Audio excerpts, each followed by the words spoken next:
है। इलेक्शन से पहले गारंटी सब देते हैं, डिपेंड करता है कि फील्ड में आने के बाद कौन क्या काम करता है। को बीजेपी बनेगी, लेकिन बीजेपी से बहुत परेशान है।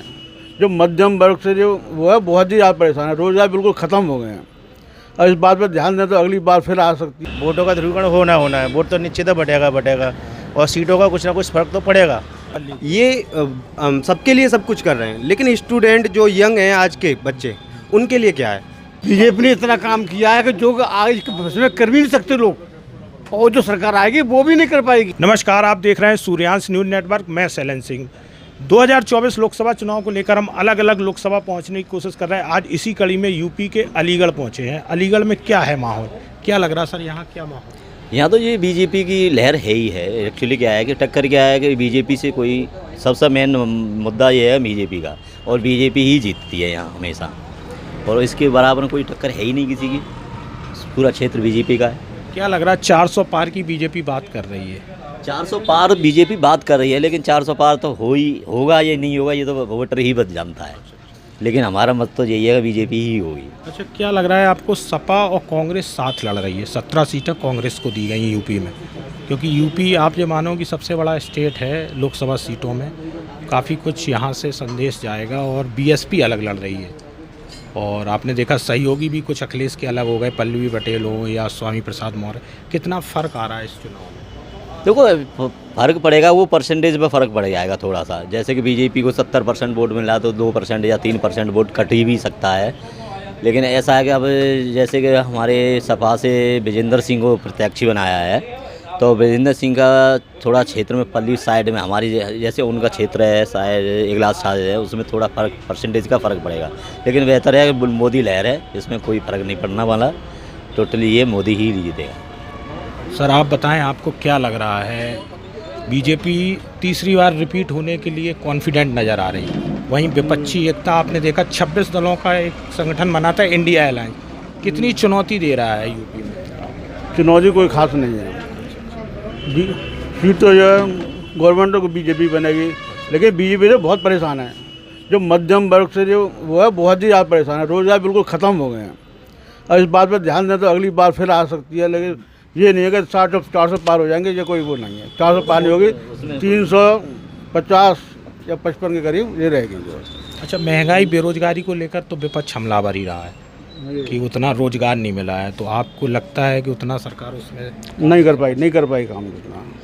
सिर्फ सड़कें बनी हैं, कंस्ट्रक्शन हुआ है, लेकिन जो मध्यम वर्ग को जो छोटे उद्योगपति हैं, उद्योग चलाते हैं अपना, उनको कोई फायदा नहीं। बहुत डाउन होते जा रहे हैं, डाउन हो गए बहुत ज़्यादा। हाँ भाई, क्या लग रहा है कौन सी ऐसी कमियां हैं सरकार को और करना चाहिए जिससे? अनएम्प्लॉयमेंट सबसे पहले, उसके बाद धंधे पानी सब बंद पड़े हैं, बिल्कुल कोई धंधा नहीं। अब देखो दुकानें बिल्कुल खाली पड़ी हैं चारों तरफ, रोड एकदम सुनसान पड़ा है। लोगों के पास पैसा नहीं है तो व्यापारी के पास पैसा कहाँ से आएगा?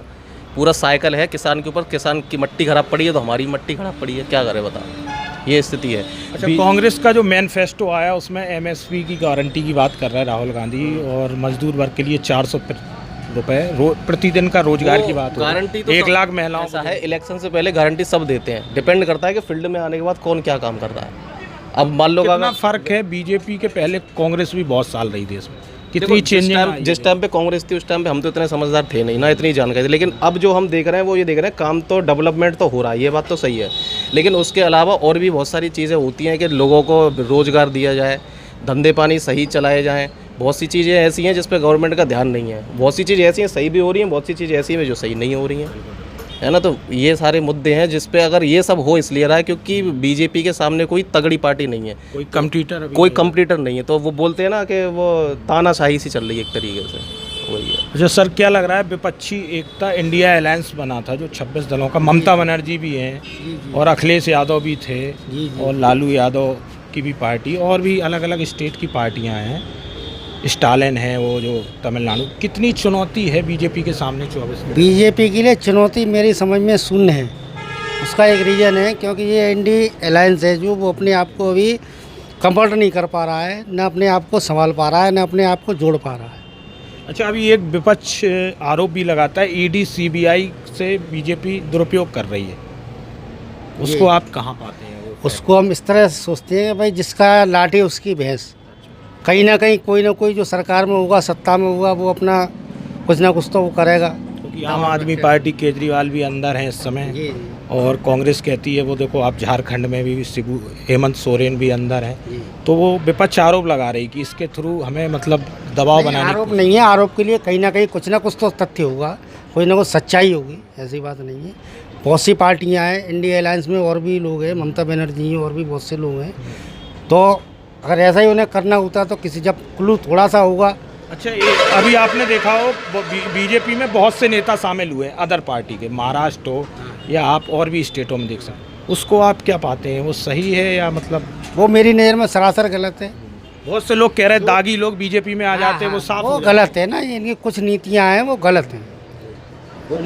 जो बीजेपी कार्यकर्ता मेहनत कर रहे हैं उनके लिए क्या होगा फिर? कार्यकर्ता पुराना है, मेहनत कर रहा है, जो इस उम्मीद पे है कि आगे मुझे इसका कुछ प्रतिफल मिलेगा, तो वो तो अपने आप को शून्य समझेगा ना, तो दूसरों के लिए दरी बिछाएगा। हैं। बताओ भाई, कुछ आप भी बताओ। नहीं बोलेंगे? जिसकी जो अभी तक बुराई करता आया था, जैसे मान लो पक्ष विपक्ष जो होता है, हम सामने वाले कैंडिडेट को अगर अभी हम विरोध में बात कर रहे हैं, बाद में उसके लिए हम समर्थन में वोट मांगने जाएंगे या उसका प्रचार करेंगे, तो ये हमारे लिए कहीं ना कहीं हमको अभी तक इधर कभी पूरे 5 साल के अंदर अपने प्रत्याशी को नहीं देखा। अभी सांसद सतीश गौतम जी ने कभी आज तक भ्रमण नहीं किया। लेकिन क्या है कि ये मोदी लहर में ही तो वोट दिया जा रहा है कि ना हम सांसद प्रत्याशी को जान रहे हैं, न किसी को जान रहे हैं। केवल मोदी एक ऐसा मुद्दा व्यक्ति है जिसे हम उनके नाम इसीलिए आपने देखा हो बीजेपी ने जो पहली लिस्ट निकाली तो उसमें सिर्फ 5 जो हारे थे उन्हीं के टिकट कटे थे, 51 ऐसी कुछ थे, बाकी सेम टिकट दिए गए। कहीं ना कहीं बीजेपी को लग रहा है कि पूरा चुनाव आप भी महसूस कर रहे हैं मोदी ब्रांड के आगे हो रहा है। हाँ, मोदी ब्रांड के ही आगे हो रहा है, केवल मोदी ब्रांड ही एक ऐसा है। सुरक्षा भी बहुत, तो ये समझ लो मेन जो है, मेन इनका मुद्दा है। मैं आपको बताऊं, जो हमको जो सबसे अच्छा लगा है, हमने अपने जीवन में कभी ऐसी सुरक्षा और इतना जो देखो वैसा है इनके सुशासन है वो हमने कभी अपने जीवन में नहीं देखा। काल में क्या हुआ है कि एक तो दंगा प्रतिरोध जो भी होते थे वो सारी संस्कृति बंद हुए, गुंडागर्दी बंद हुई। क्या कह रहे थे भाई? गुंडागर्दी जो बंदे, सबसे बढ़िया मुद्दा तो यही है कि गुंडागर्दी और चोरी चकारी के कभी सुनने को मिलता था कि भाई बिजली के तार काट लिए, 10 दिन लाइट नहीं आ रही है, वो सारी चीज़ें बंद हो गई हैं। बहुत सी चीज़ें बहुत बढ़िया है, मानी जाएंगी कि हाँ अच्छा है, लेकिन बहुत सी चीज़ें ऐसी हैं जिन पर और ध्यान देने की ज़रूरत है। अनएम्प्लॉयमेंट, बेरोजगारी, दुकानदारी सही चले, चीज़ों पर टैक्स थोड़ा कम लगाएं, जैसे कि प्रयास इनके कुछ कम है, ये ध्यान दे रहे हैं या तो उच्च वर्ग के लिए या जो लोअर क्लास है, मगर मध्यम वर्ग के लिए इनका कोई ज़्यादा फोकस नहीं है। अभी काफ़ी काम है जो करना चाहिए, जो अभी काफ़ी काम है जो करना चाहिए। कुछ नहीं, केंद्र सरकार ने जो मुद्दा बनाया है कि हम राशन फ्री के देंगे गरीबों को, लेकिन ये राशन फ्री देने का मतलब मुद्दा ये नहीं होता कि वोट, अब चलो मानता है कि ये वोट ले रहे हैं राशन से, अभी बढ़ा दिया गया। हाँ, राशन 5 साल उन्होंने और फ्री किया है, लेकिन उन्होंने साथ में ये भी देखना चाहिए जैसे मध्यम वर्ग का जो बिजनेसमैन आदमी है उनके साथ में हमें क्या रसूल देना है, क्या उनको सहायता दे रही है। अगर हम एक किसी बैंक में जाते हैं कि हम जैसे कि हमें लोन चाहिए तो 20 बार वो तुम्हें टरका देगा, कोई सुनवाई नहीं की जाएगी। लेकिन स्वास्थ्य का अधिकार है, भोजन का अधिकार है, ये भोजन तो ये दे रहे हैं, तो ये कोई इसका कोई ज़्यादा वो थोड़ी है, ये तो देना ही देना है भाई, जनता की भूखा थोड़ी राशन बिक रहा है, कुछ राशन दे रहा है, मगर उसके राशन साथ में बहुत सी सभी ऐसी चीज़ें अपने हैं राशन ले रहे हैं, लोग सब बेच रहे हैं। जो राशन कार्ड के लाभार्थी है ना, मेरा जनसेवा केंद्र है ये, मैं ऑनलाइन करता हूँ राशन। जो वाकई में लाभार्थी हैं राशन की, जिनको ज़रूरत है, उनका राशन बन के नहीं दे रहा। कैसे मैं मान लो मेरे पास आता है, ऑनलाइन करवाने आया, लेके तहसीलों में घूम रहा है, उसका कुछ नहीं हो रहा। जिसकी जो पहुँच है थोड़ी सी, अपना राशन कार्ड अप्रूव करवा ले रहा है, राशन ले रहा है, उसको मार्केट में बेकर अपना घर का गेहूँ जो भी है उसको खा रहा है। सब धंधाली चल रही है, राशन की जिसको ज़रूरत है उस तक राशन पहुँच ही नहीं रहा है। कहना चाह रहे हैं आप, मतलब किसके काम बेहतर हैं? बीजेपी, कांग्रेस भी रही है, आप तो पुराने हैं, आपको पता होगा, बीजेपी का भी काम आप देख रहे हैं। कांग्रेस रही है कम से कम 60 साल, जो उसने कुछ भी नहीं किया, और बीजेपी रही है 10 साल। बीजेपी ने इतना काम किया है कि जो आगे भविष्य में कर भी नहीं सकते लोग, और जो सरकार आएगी वो भी नहीं कर पाएगी, तो जितना जो बीजेपी कर रही है। लेकिन विपक्ष तो कह रहा है महंगाई और रोजगार नहीं अब दे। देखो जी, जितो दुनिया है, दुनिया को कोई ना पकड़ सकते, महंगाई कोई ज़्यादा ना आती, लेकिन इन लोगों को, जो विपक्षी लोग हैं, इनको महंगाई ज़्यादा है। हाँ, क्या 400 पार की बात कर रहे हैं मोदी जी, तो वो हो रहे हैं क्या? बिल्कुल 400 का 500 पार कर जाएंगे। आप कह रहे हैं 500 पार? हाँ, 500 का 500 सीट हुई तो उसे पार कर जाएंगे, रिकॉर्ड टूट जाएगा। रिकॉर्ड टूट जाएगा। राजीव गांधी का रिकॉर्ड है अभी तो 404 का, तो होगा राजीव गांधी का, लेकिन अब वो तो समय बीत गया। लेकिन अब जो समय चल रहा है उसका समय देखिए, जो इतने 10 साल तक कोई भी सरकार ना निभी, और इस सरकार आई, कोई 10 दिन चली गई, कोई 5 दिन चली गई, कोई महीना भी चली गई, इन्होंने इतना अच्छा काम किया है, बेरोजगार को रोजगार भी दे रहे हैं। कहाँ दे रहे हैं? विपक्ष तो परेशान है। विपक्षी तो परेशान है, वो तो परेशान होंगे ही होंगे, विपक्ष तो परेशान होंगे, लेकिन जिसके लिए जो खाने को मिल रहा है तो वो कैसे कहते हैं कि हमें खाने मिल रहा। लेकिन विपक्ष तो कह रहा है कि ईडी सीबीआई लगा के हमारे मतलब और पार्टियों के नेताओं को अंदर कर देते हैं, और अगर वो इनके साथ हो जाएं तो साफ हो जाते हैं। अरे साफ का, जब गलत काम कर रहे हैं तो अंदर तो जाएंगे। वो कह रहे हैं इसका दुरुपयोग कर रहे हैं। कुछ नहीं कर रहा है, सही कर रहे हैं वो। रोजगार को लेकर भी विपक्ष कहता है रोजगार नहीं दे पाई उतना। लेकिन अभी जो स्टूडेंट बंदे हैं और अभी अपने यूपी में पेपर लीक होता है, हर बार कुछ ना कुछ होता है। मैंने लगभग न जाने कितने एग्ज़ाम दे दिए, कभी साला रिजल्ट ही नहीं आया। मैं सन 2014 से ट्राई कर रहा हूँ किसी ना किसी जॉब के लिए, तो किसी का रिजल्ट नहीं आता है। कभी होता है कि पेपर लीक हो गया, कभी कुछ, और यूपी पुलिस वाला अब ये लीक हो गया। ये सबके लिए सब कुछ कर रहे हैं, लेकिन स्टूडेंट जो यंग हैं आज के बच्चे, उनके लिए क्या है? पढ़ाई 1 रुपये से लेकर के कहाँ बुक आती थी 100-150 रुपये की, आज आ रही है 750-800 की बुक। ये नहीं देख रहे हैं कि उनका क्या हो रहा होगा, जो कि बच्चे जिस परिवार के गरीब बच्चे हैं वो पढ़ेंगे या नहीं पढ़ेंगे। ये देखो इनके बच्चों को, ये काम करने आते हैं, क्यों आ रहे हैं? क्योंकि रोजगार और महंगाई को लेकर। महंगाई तो है साहब। अभी किसानों को देख लीजिए, इस बार क्या हुआ किसानों का साथ। हर बार नया कोई ना कोई कानून लागू हो जाता है, तो बदलाव होगा क्या लग रहा है? बदलाव हो कहाँ रहा है सर? लड़ता है इंसान, वहाँ जाके देखो धरना भी दिया, दिल्ली में बहुत सारे काम किए, लेकिन फिर भी कुछ नहीं होता। फिर भी उनको जो करना है वो करना है। कांग्रेस एमएसपी की गारंटी दे रही, कह रही हमारी सरकार आएगी। मैं गारंटी पे किसी के बिलीव करता नहीं, सामने है जो चीज़ वो करूँगा। हाँ, पहले से मैं ये चीज़ जानता हूँ कि बहुत सारे अच्छे रोड बने हैं, बहुत सारी अच्छी चीज़ें सामने प्रोवाइड हुई हैं। हमारे अलीगढ़ में एक यूनिवर्सिटी भी तैयार हो गई, बहुत सारी चीज़ें हैं। लेकिन उसके साथ साथ ये भी तो देखिए कि बच्चे के लिए जो हम पढ़ाई दे रहे हैं वो किस हद पे है। आज के टाइम में सर प्राइवेट कॉलेजों में एडमिशन जो है ना, 1-1 लाख के हिसाब किताब बैठता है।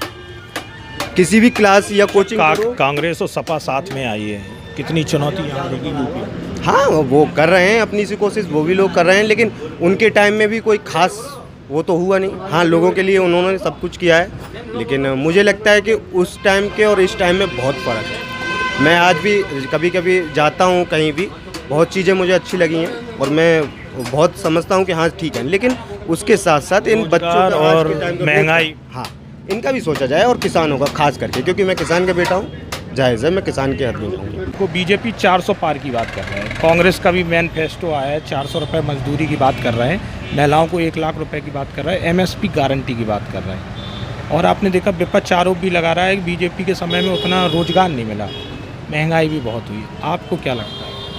नहीं, महंगाई तो हुई है, इसमें कोई दो राय नहीं है, महंगाई तो बढ़ी है, लेकिन जनसंख्या पॉपुलेशन बढ़ रही है, साधन सीमित है, महंगाई तो बढ़ेगी। अब ये ना वादे कर रही हैं तुम्हारी कांग्रेस सरकार के 400 रुपये किसका दे रहे हैं? भत्ते का दे रहे हैं, किसका दे रहे हैं? मजदूरी जो रोज प्रतिदिन की, और आपका ये महिलाओं के लिए 1 लाख रुपये दे रहे हैं, और किसानों की एमएसपी का। अब ये चुनाव नज़दीक आ गया है तो अब तो घोषणा होंगी, अब तो वादे होंगे, अब उन पर कितना अमल होता है ये तो इनके ना जीतने के बाद ही पता चलेगी। अच्छा, यूपी में समाजवादी पार्टी और कांग्रेस का गठबंधन हुआ है, 17 सीटें कांग्रेस को मिली है, बाकी सपा लड़ रही है।